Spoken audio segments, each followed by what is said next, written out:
자, 그러면 시작합시다. 2016년 8월 7일입니다. 8월 들어서 첫 번째 일요일이에요. 잘 지내셨죠? 일교차가 굉장히 심합니다. 밤에는 춥고 낮에는 덥고 간단한 옷 하나씩 들고 다니십시오. 다음이 아니죠. 이번 금토일은 제가 워싱턴에 가요. 그래서 2017년 대선 정권 교체를 위한 전략회의도 하고 금요일부터 일요일 아침까지 하고요. 그리고 토요일은 중간에 12시에 백악관 앞에서 그 사드 배치 한반도에 대해 사드 배치 반대하는 그런 시위도 하고 합니다. 일요일 날 돌아오는 거니까요. 뭐 특별한 일이 없는 한, 비행기가 떨어지지 않는 한은 일요일 날 예배 시간에서는 맞춰 올 텐데 혹시 모르니까 제가 열쇠는 드리고 가도록 하겠습니다. 자, 2016년 8월 7일, 8월 들어서 첫 번째 맞는 일요일입니다. 에스겔이라고 하는 예언자가 있었어요. 이 예언자는 원래 남왕국에서 예언을 했던 사람입니다. 이스라엘이 둘러 갈라지잖아요. 북이스라엘, 남유다. 그런데 이 남유다에서 예언을 했던 사람인데 남유다 역시 결국은 망하죠. 그래서 바벨론에게 다 쫄딱 망하고 바벨론은 와서 그 남유다에 있었던 사람들 중에서 그래도 사회적으로 어느 정도 지위가 있는 사람들을 다 포로로 붙잡아서 바벨론으로 데려가 갑니다. 뭐 왕족이라든가 학자들이라든가 예언자, 제사장 이런 사람들 다 잡아서 데리고 가요. 이 에스겔이라고 하는 사람도 그렇게 포로로 끌려갔던 사람입니다. 그리고 바벨론의 포로로 끌려간 그 안에서도 예언 활동을 했던 사람이 바로 에스겔입니다. 이 에스겔이 어느 날 환상을 봐요. 이게 뭐 자다가 환상을 보는지 뭐 어쨌든 간에 환상을 봅니다. 그런데 환상 중에 하나님이 에스겔을 데리고 어디론가 갔다는 거예요. 근데 간 곳이 어딘가 하면 골짜기예요. 이렇게 골짜기입니다. 그런데 그 골짜기를 보니까요, 온통 하얗게 이미 말라버린 뼈들로 가득했었어요. 그 골짜기가. 무슨 말인가 하면 죽어서 모든 것이 다 사라져버린 백골이 된 그런 뼈들만 그냥 가득 있는 골짜기였다는 겁니다. 그 골짜기를 보여주면서 하나님이 에스겔에게 물어봤다고 해요. 에스겔아, 어떠냐? 저 뼈들이 살겠냐? 하고. 그래서 에스겔이 대답을 했다고 합니다. 하나님, 제가 어떻게 알겠습니까? 그건 하나님만 아시지요. 그래서 하나님이 에스겔에게 다시 이 이야기를 하는데 뭐라고 하시는가 하면, 자, 저 뼈들에게 서로 모여라. 그리고 붙어서 살이 돋아나고 근육이 생기고 피부가 덮어지고 살아나게 해라 라는 명령을 해라 라고 했다는 겁니다. 그 말을 듣고 에스겔이 그렇게 명령을 하자 거기에 다 하얗게 이미 바래버린 그 뼈들이 막 움직이면서 서로 다리뼈는 다리 있는 곳으로, 또 머리뼈는 머리가 있는 곳으로, 팔은 팔로, 뭐 이렇게 손가락은 손가락으로 막 붙고 머리와 가슴이 하나가 이렇게 만들어져서 척척척척 달라붙더니 드디어 거기에 살도 생기고 힘줄도 생기고 피부가 입혀지고, 그래서는 아무것도 남지 않고 허옇게 있었던 그 뼈들이 이제는 사람이 되었다는 겁니다. 지금 환상 중에 보고 있는 거예요. 그러자 그렇게 다시 만들어진 사람에게 하나님이 이렇게 이야기를 했다고 합니다. 생기가 와서 불어라. 그래서 바로 생기가 와서 불어라 라고 명령을 하자 이제 다 아무것도 없었던 뼈들이 일어나서 살이 생기고 근육이 생기고 피부가 살같이 이렇게 생겨있던 그것들이 살아났다는 거예요. 그렇게 살아난 그들은 곧 큰 군대, 즉 사람이 많이 모인 그런 병력이 되었다는 겁니다. 그러자 그 군대 다시 살려 일으킨 하나님께서 에스겔에게 이 이야기를 하는 거예요. 사람들이 이렇게 이야기한다. 너희가 지금 다 포로로 끌려와 있잖아. 지금 바벨론에 잡혀와 있잖아. 그러니까 사람들이 뭐라고 이 이야기를 하는가 하면 이스라엘은 다 죽어버렸다. 이스라엘은 바짝 마른 뼈처럼 되어서 이제는 더 이상 희망 없다 라고 말을 한다. 하지만 내가 지금 너에게 보여준 이 환상처럼 죽은 자들이 다시 살아나고 큰 무리가 되어서는 너희의 이스라엘은 다시 일어날 것이다. 그러니 비록 지금 죽을 처지에 놓여 있다 하더라도, 아니 비록 지금 죽었다라고 생각한다 하더라도 결코 믿음과 희망의 끈을 놓지 마라. 곧 하나님께서 너희를 이렇게 회복시켜 주실 것이다 라고 이야기했다는 겁니다. 이것이 에스겔 예언자의 후반부 예언의 핵심이었어요. 에스겔이 한 예언이 예언서 책 안에 들어있는데요. 다시 말해서 고난 중에 희망을 이야기하는 자가 바로 예언자 에스겔이었습니다. 여기 모이신 분들 중에 비행기를 타보지 못하신 분은 아마 한 분도 없으실 줄 알아요. 왜냐하면 미국 오실 때 배 타고 오신 분들은 없으시죠? 다 비행기 타고 오셨죠? 그러니까. 그런데 비행기를 타는 것뿐만 아니라 저는 비행기를 타러 공항에 가면 공항에서 이렇게 쳐다봅니다. 야, 저것이 어떻게 뜰까 하는 거예요. 엄청나게 크잖아요. 몇백 톤씩 하지 않습니까? 그런 것이 막 훅 올라가는 거예요. 야, 신기하다.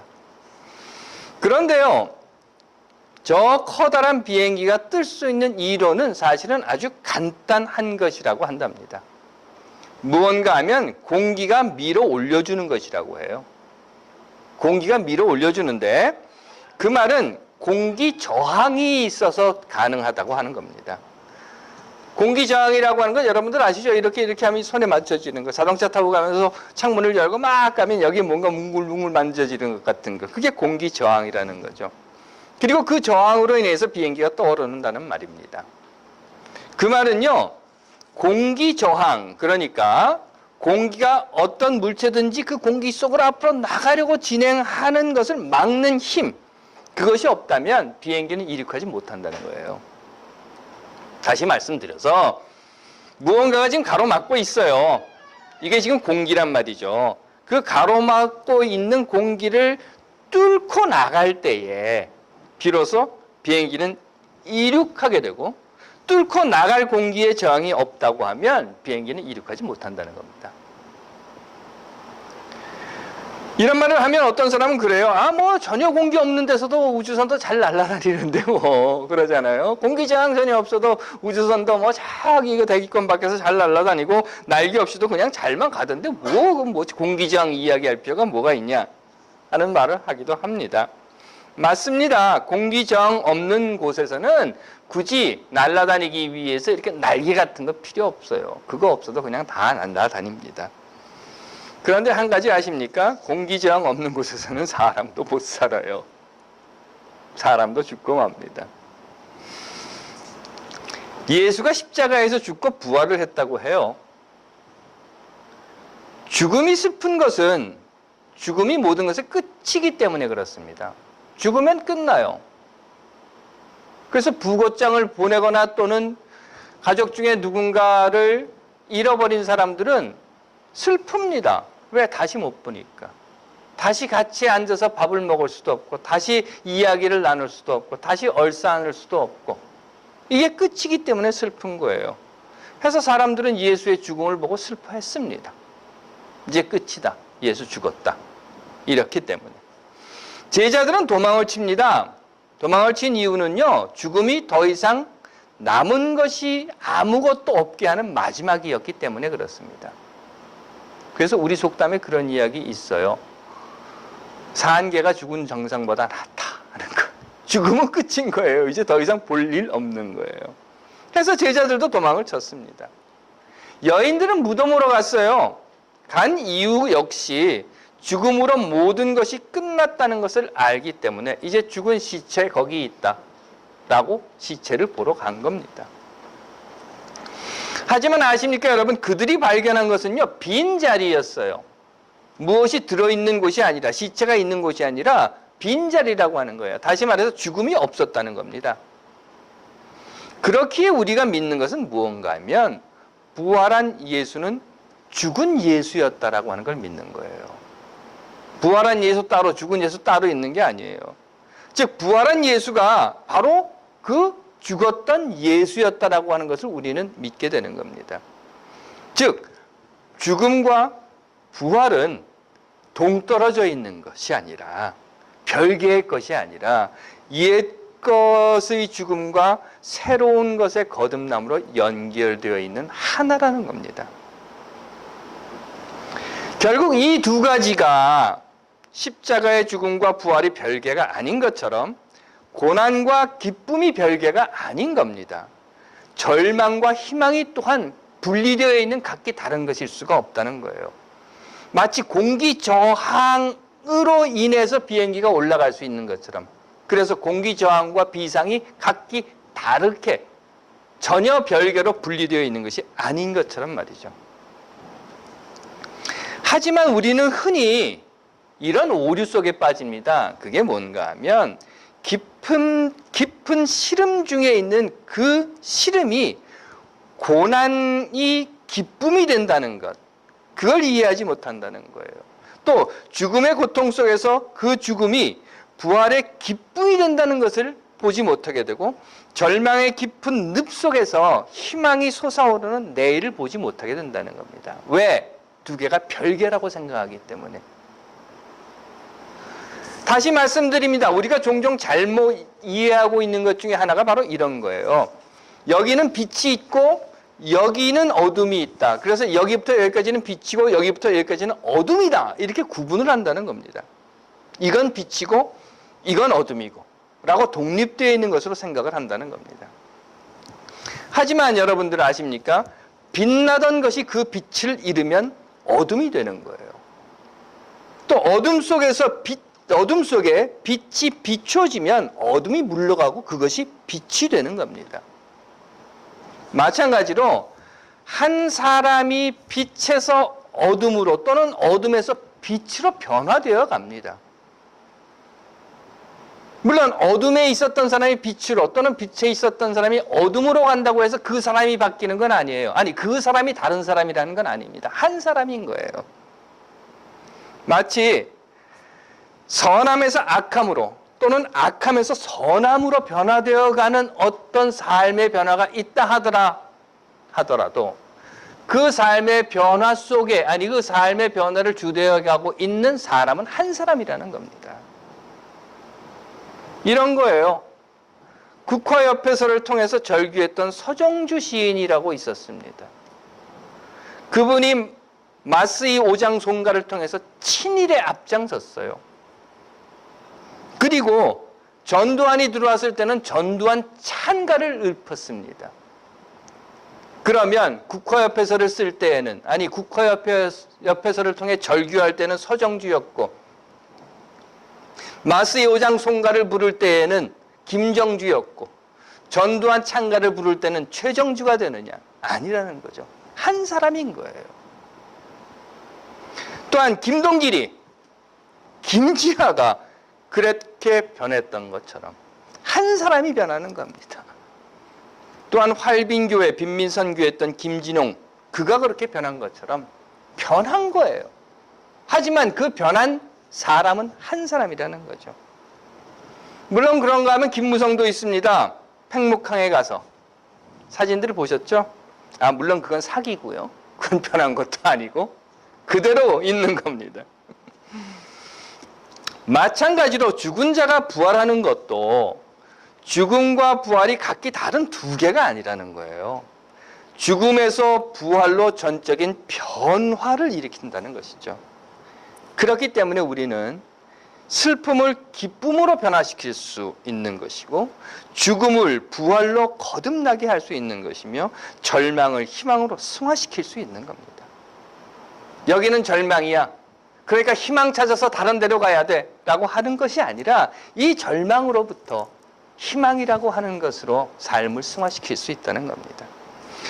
만일 그렇지 않다고 하면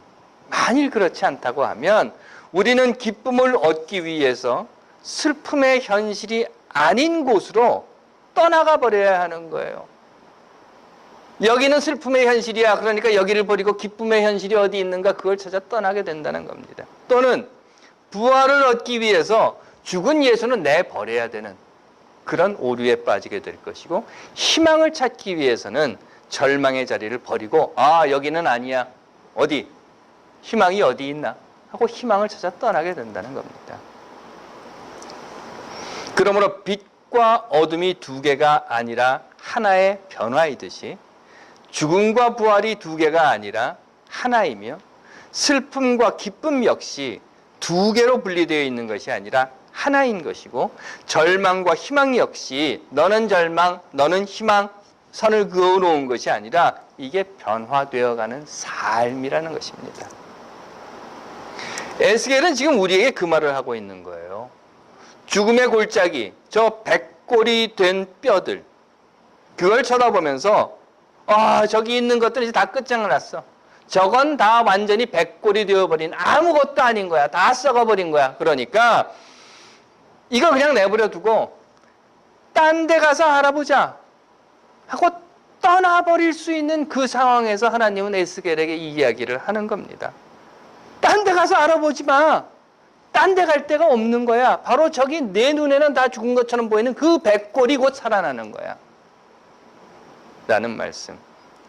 이 절망과 죽음의 땅에서, 이 고통과 눈물의 땅에서 어쩌면 다시는 돌아보기조차 지긋지긋한 그 땅에서 기쁨과 웃음을, 희망과 생명을 함께 어울려서 아름다운 하나님의 형상으로 만들어진 이 사람 한 사람 한 사람들이 사람답게 살 수 있는 하나님의 나라로 변화시키는 것.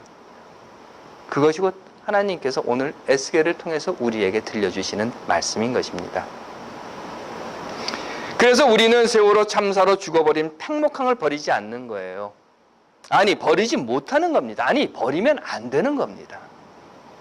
역사 교과서 국장으로 버려지는 민족의 정기와 독재에 항구한 역사들. 야야야야야, 됐다 그거 다 버리고 다른 데 가서 좋은 거 찾아보자 라고 내버릴 수 없는 것이며, 사드 배치로 고통받고 있는 성주, 한반도의 아픔에 대해서 야야야 놔둬라. 성주는 성주고 한반도는 한반도고 우리는 미국, 그것도 동부, 그 중에서도 또 저 위쪽에 커네티컷 이런 데 살고 있다. 우리하고 전혀 상관없는 곳이니까 한반도가 무슨 동북 긴장의 핵이 되든 중국 보복으로 경제를 말아먹든 우리 여기는 한반도가 아닌 좋은 땅에 살고 있으니 그건 그냥 잊어버리자라고 말할 수 없는 것이며,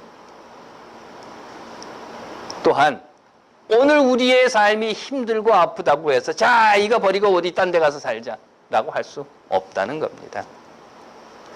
왜냐하면 바로 그 죽음의 팽목항이 생명의 현장으로 바뀌어야 하고, 바로 그 친일과 독재로 더러워진 역사가 임시정부의 법통과 민주주의의 역사로 바뀌어야 하는 것이며, 전쟁과 분단으로 고통받고 있는 이 한반도가 평화와 통일의 땅으로 변화되어야 하기 때문인 것입니다. 마치 다 죽어버린 것 같은 그 백골이 살아나게 되는 것처럼. 하나님께서 사랑하시는 여러분, 이제 우리 삶을 한번 돌아봅시다. 사는 것이 아파요. 힘들어요. 지질이 말도 안 들어요. 그러면 어떡할까요? 싹 쓸어버리고 새 걸로 바꾸자. 그런다고 바꿔집니까? 삶이 무슨 냉장고입니까? 쓰다가 오래돼서 낡으면 새 냉장고 가지고 오자. 그리고 헌 냉장고 갖다 버리고 새 냉장고 사오듯이 사오게요? 아니, 하물며 냉장고를 바꾼다 하더라도요, 그 안에 들어있는 김치도 버리고 고추장도 버리고 다 버리고 새 것으로 바꿔버립니까? 그렇게는 못하는 거예요. 새 냉장고 사다 놓고 예전 냉장고에 있었던 김치통도 옮겨서 거기다 집어넣고 고추장통도 거기다 옮겨다 집어넣고 합니다. 심지어는 밤에 혼자 마시려고 김치병 뒤에 숨겨둔 맥주도 살짝 다시 새 냉장고에 옮겨 놓습니다. 이게 삶이라고 하는 거예요. 그런데 그런 삶을 바꾸시겠습니까? 아니, 버리시겠습니까? 하나님께서 사랑하시는 여러분, 지금 여러분들이 사는 세상이 여러분들이 바꿔야 할 세상입니다. 바로 여기, 이 자리. 여기 말고 어디 다른 곳에 뭐가 있다, 그런 것은 없습니다.